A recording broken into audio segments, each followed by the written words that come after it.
Welcome to Annapolis Mosaics. Our program spotlights people in our community who are involved in activities designed to promote good human relations. I am Michael Keller, the chair of the Annapolis Human Relations Commission and your host. The commission is a city board that seeks to promote equal opportunity and to eliminate discrimination. My guest today is Audra Harrison, who is the Director of Community Relations at the Providence Center. Audra, welcome to Annapolis Mosaics. Thank you so much, Mike. We are very honored to be here and really appreciate the opportunity to talk about the great work we do. Well, let's start by sharing with our viewers the history of the Providence Center, focusing on the changes over the years in the type and the number of people that the Providence Center serves in Anne Arundel County, as well as the number of facilities which you operate. Yes. Well, many people throughout the county often see Providence Center vans and buses on our roads and in our neighborhoods. What they may not know is that we have a very proud history of being the first organization in Anne Arundel County serving those with developmental and intellectual disabilities. We were started by a small group of educators and families that said those with disabilities deserve better. And so we were innovators. Our founders were innovators. And 53 years later, we are still innovating, leading the way to ensure that those with intellectual disabilities can craft their own lives, a rich, full life that they deserve, and be as independent as possible. We serve extraordinary men and women who really are contributing to making our communities better. We started as an organization that primarily served children. And then in 1975, when the federal law that required public schools to educate those with disabilities until the age of 21, we began to transition to serving adults. And so today, Providence Center serves nearly 500 men and women throughout 4 program sites in the county. We have dynamic programs, really some of the most variety and dynamic programs in the area for those we serve. And we have an active supported employment program, finding our qualified applicants jobs so that they, again, can earn a paycheck and become more independent in their lives. We have a pottery studio, a wood shop, horticulture, greenhouses and gardens that have very active bay restoration programs, growing native plants and grasses, and a number of other programs to assist those we serve to empower themselves and support them to live a life of their own choosing. With respect to allowing developmentally disabled adults to, you said, live a life of their own choosing, what is it that you want to accomplish for them that they wouldn't ordinarily otherwise be able to accomplish? What difference do you make in their lives? Well, we have a tremendous direct care staff that not only provide competent care, but compassionate care with dignity and respect for the individuals we serve. That is at the core of what we do. We assist them to find out what are their dreams and what do they want from their lives. We all deserve a life, a rich, full life, full of bonds, connections, and being able to contribute to the greater good.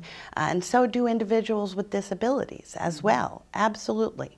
And so we seek to find out what they want from their lives and then chart the course so that they can achieve them and be there throughout every step, working with them, their loved ones, to ensure that they are leading a life that they want to live.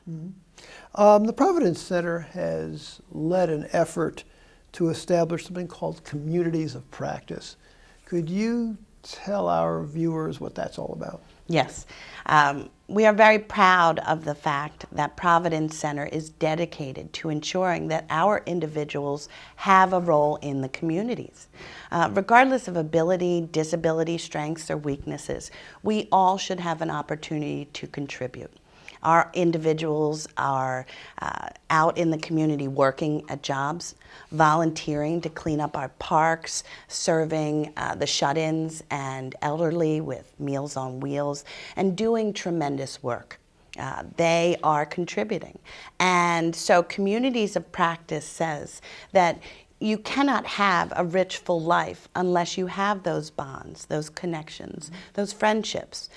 We all have people that help us along the way.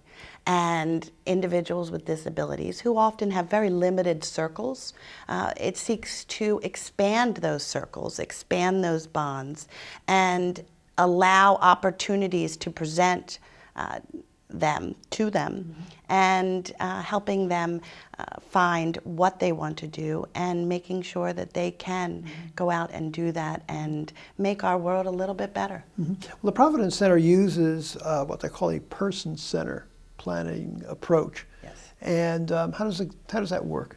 It says, we say to the individual and their loved ones and their care team, what do you want for your life? That's the individual focus. We recognize, I have no right to tell you, Mike, how you should live your life. And the same for individuals with disabilities, whether they're verbal or nonverbal, whether they are ambulatory or non-ambulatory. They should have a say in their own life. And so it starts with that individual and what they want. And from there, we work to build so that they can achieve it. Well, you mentioned earlier a number of the services that the Providence Center offers, and we're going to talk in some detail about most of these on the show today. But there's one that I really want to focus on, because I think it's the one that I think people most identify with when they think of the Providence Center. If they're familiar with the Providence Center, it's the thing that comes to their mind, and that is your community integration and employment services. Yes. Could you tell our viewers about how that operates? Because I think that, in a lot of respects, goes to the heart of what your program is, and certainly is what I think people identify with. Yes. Well, it's in our mission that we seek to assist those we serve to gain the greatest independence in their lives possible. To do that, we all know part of independence is financial independence. You cannot have personal independence without financial independence. Right. And so by earning a paycheck, our individuals are able to direct their own lives, to purchase the toothpaste they want, to save up for a trip that they want to take, to be able to pay for themselves to go to a movie. These are maybe things that people may take for granted, but these are significant choices for people that have limited choices. And so by assisting them and working throughout the community to identify great partners that will hire our individuals, we, on the other end of it, also work to make them very qualified, quality employees. And what we found is not only is Anne Arundel County filled with tremendous people and businesses that say, yes, we not only want to support you, but more importantly, we want great employees. And so that's what we do. And so when you see an individual with a disability bagging your groceries, they are cleaning tables at your local McDonald's or restaurants throughout the county. We are very proud that we have these partnerships and people open their doors and their hearts to us, because it really enriches the lives of the individuals we serve by allowing them to earn their own money. Right. When I worked for the state of Maryland before I retired, I used to spend a certain number of hours at night to catch up with this and catch up with that. And the custodial staff all were individuals who were with the Providence Center. They were just absolutely delightful. They did a wonderful job. And so, I can, by personal testimony, share with our viewers that what you've just said is absolutely correct. The employees were hardworking, they were engaging, they did great work, and they were just really, really nice people. Well, and that's, you know, you touch on something that we know.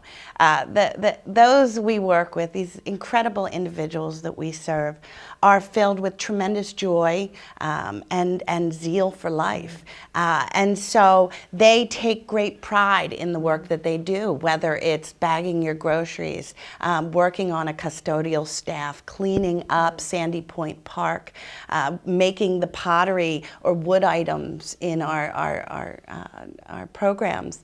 They take great joy and pride in the work that they do, and they are a personal source of joy.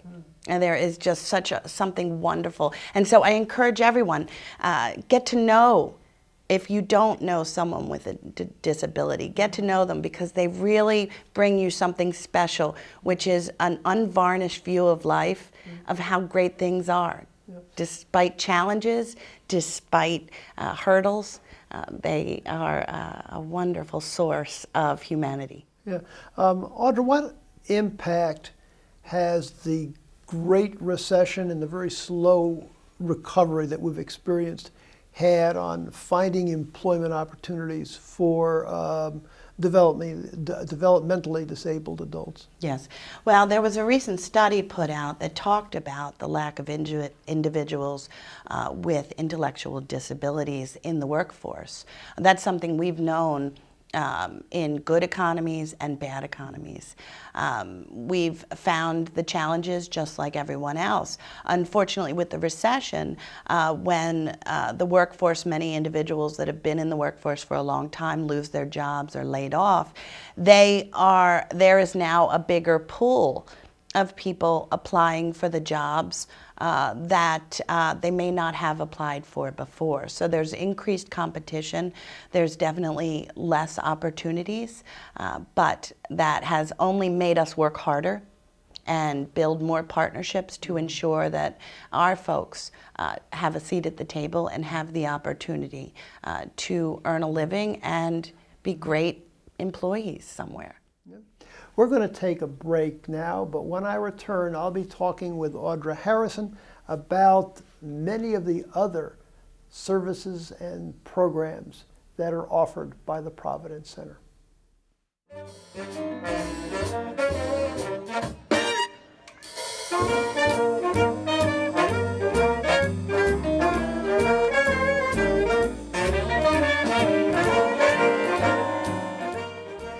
I'm talking today with Audra Harrison, who's Director of Community Relations with the Providence Center.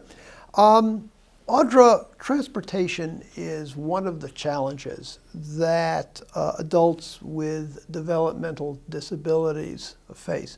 You mentioned on your website that half of the battle is won by just showing up. And for developmentally disabled adults, that can be an issue. So how does the Providence Center deal with that? Our transportation system is a vital resource for individuals that we serve. Like you said, there's an old saying that says 90% of life is just showing up. Without those vans and buses, our individuals wouldn't be able to show up in our communities to volunteer, to work, to add, to build bonds. And so without it, we know we wouldn't be doing our jobs. So we have nearly 50 vans and buses.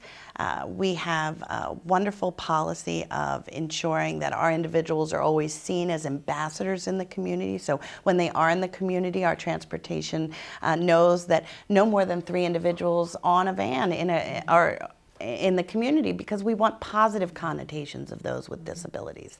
And so it is absolutely vital, but it's an expensive prospect. Our transportation department runs about 1 million miles annually in all of our neighborhoods and roads and streets, and we are funded for only about a quarter of it.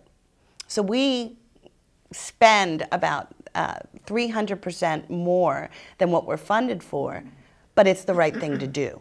And at Providence Center, it's all about the right thing to do for the individuals we serve.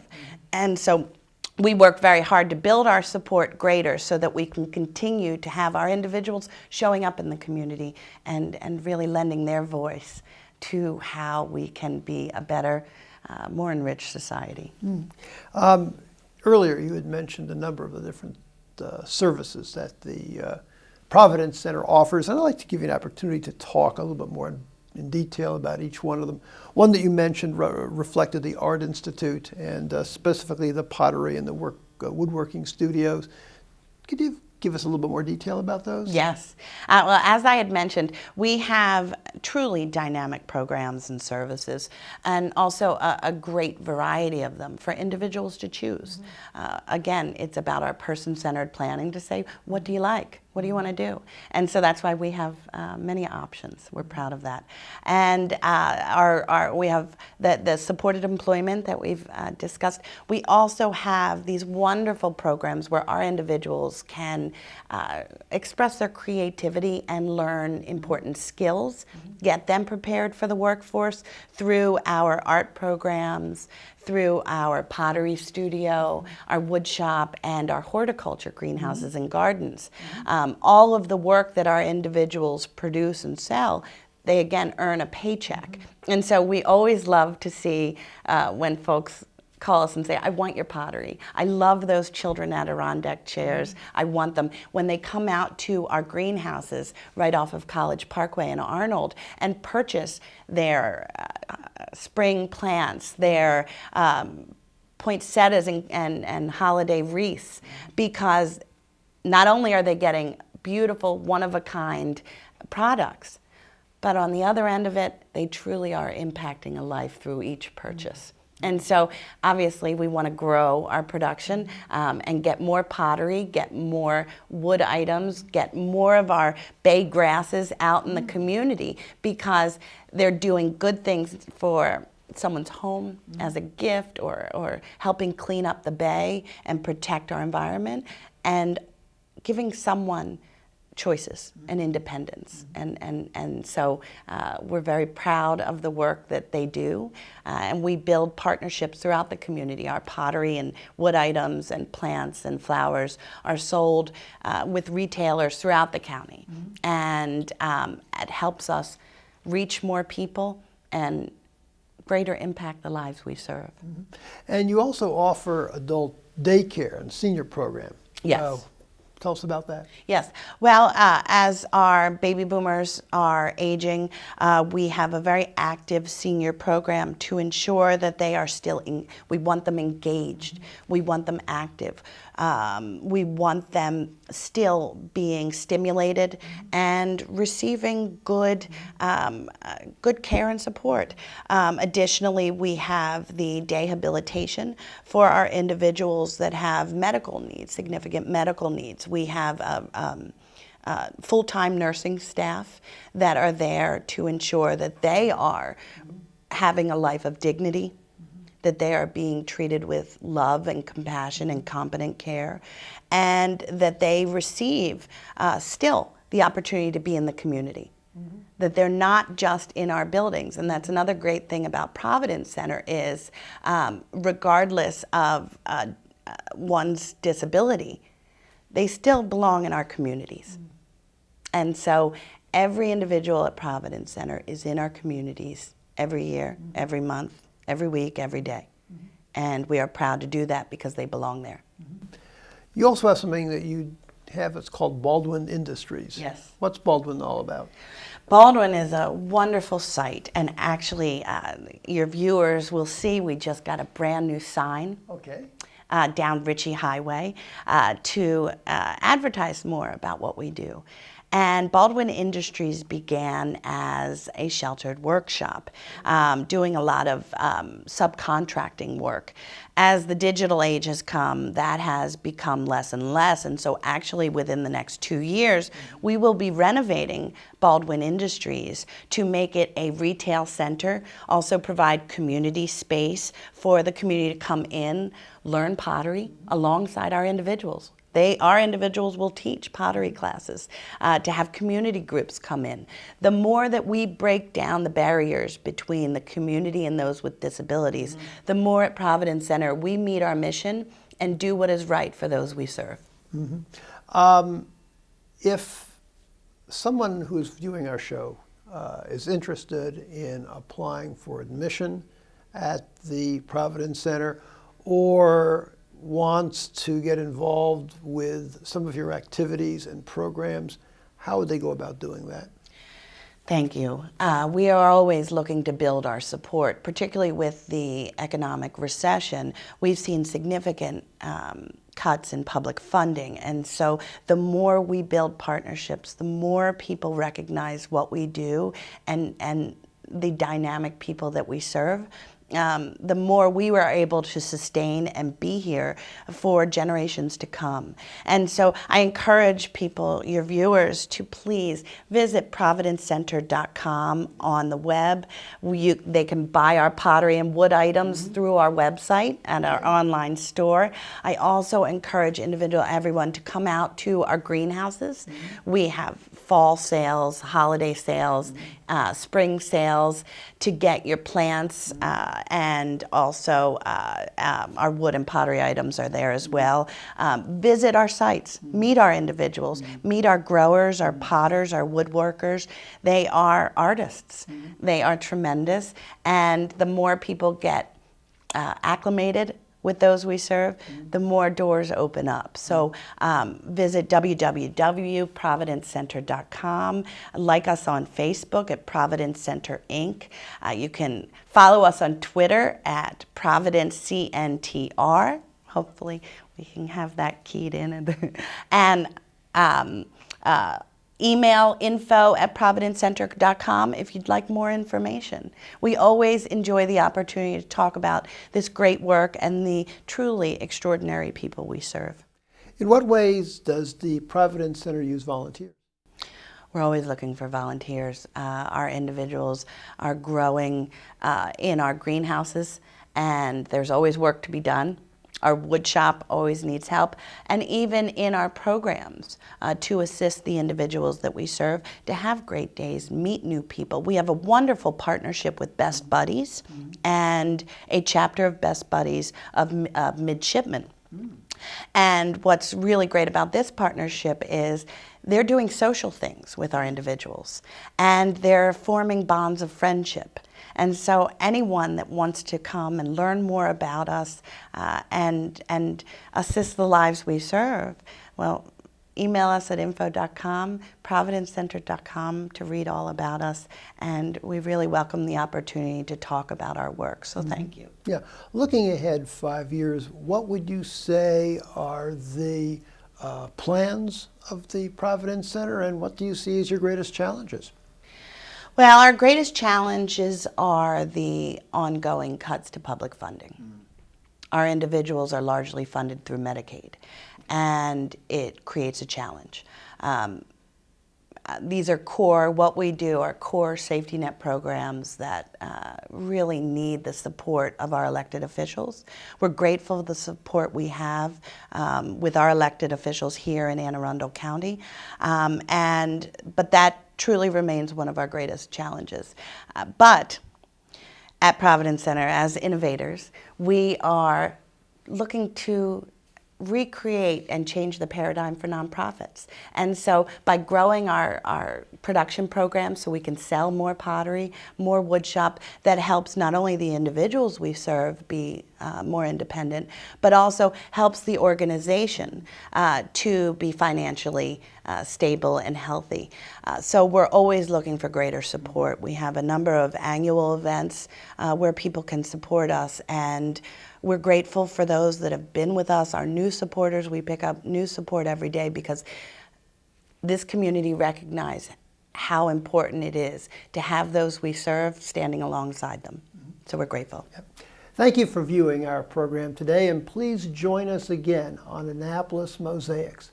If you would like to have more information about the Annapolis Human Relations Commission, jot down the information on your screen. You can reach us at 410-263-7998 or by email at hrcommission@annapolis.gov, or check out our page at the City of Annapolis website. Go to www.annapolis.gov, click on the city government icon, then Boards and Commissions, and scroll down to the Human Relations Commission page. And always remember the words of Dr. Martin Luther King Jr., who said, "We have flown the air like birds and swum the seas like fishes, but have yet to learn the simple act of walking the earth as brothers and sisters."